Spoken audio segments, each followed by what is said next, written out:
টং দোকানে দাঁড়িয়ে চা খাচ্ছিলাম। বিল দিয়ে ঘুরতেই দেখি পাশের ইলেকট্রিসিটি পোলটার গায়ে কি একটা লিফলেট লাগানো। উৎসাহ নিয়ে এগিয়ে গেলাম। সাদা কাগজে লাল কালি দিয়ে বড় বড় করে লেখা, আমি 1000 টাকার একটা নোট এখানে হারিয়ে ফেলেছি, যদি কেউ খুঁজে পান দয়া করে আমার কাছে পৌঁছে দিন। আমি একজন বৃদ্ধ মহিলা, চোখে খুব কম দেখি।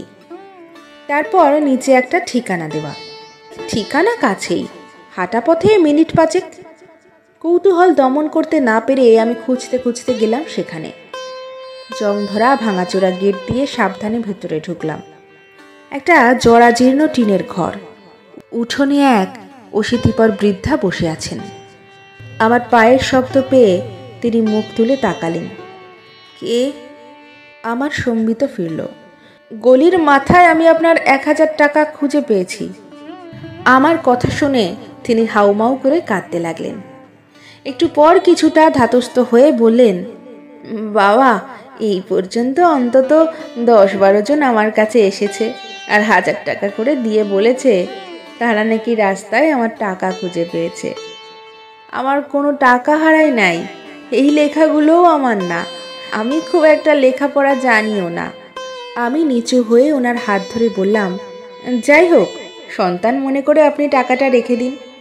এই কথা শোনার পর তিনি টাকাটা নিয়ে বললেন, বাবা, আমি খুব অসুস্থ, ভালো করে হাঁটতে চলতে পারি না, কি যে তোমায় খেতে দিই।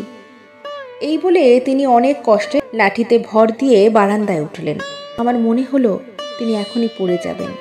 আমি তাকে সাহায্য করার জন্য এগিয়ে গেলাম। তিনি কম্পমান হাতে বাটিতে গুড়মুড়ি ঢালতে বললেন, তুমি আমার অতিথি, তুমি বসো। আমার পেটে একটুও ক্ষুধা ছিল না, তবুও একটা বৃদ্ধের আন্তরিকতায় মুগ্ধ হয়ে বাকিটা তার সাথে আরও খানিকক্ষণ গল্প করার লোভে ধীরে ধীরে গুড়মুড়ি খেতে লাগলাম। কথায় কথায় জানলাম এই পৃথিবীতে আপনজন বলতে ওনার কেউ নেই। আগে ভিক্ষা করতেন, অসুস্থ হওয়ার পর আর বাড়ি থেকে বেরোতে পারেন না।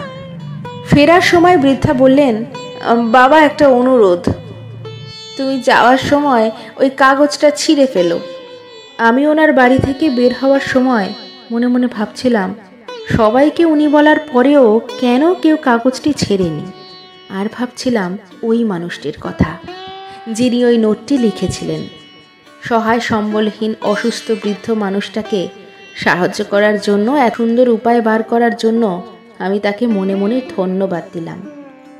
হঠাৎ ভাবনায় ছেদ পড়ল একজনের কথায়।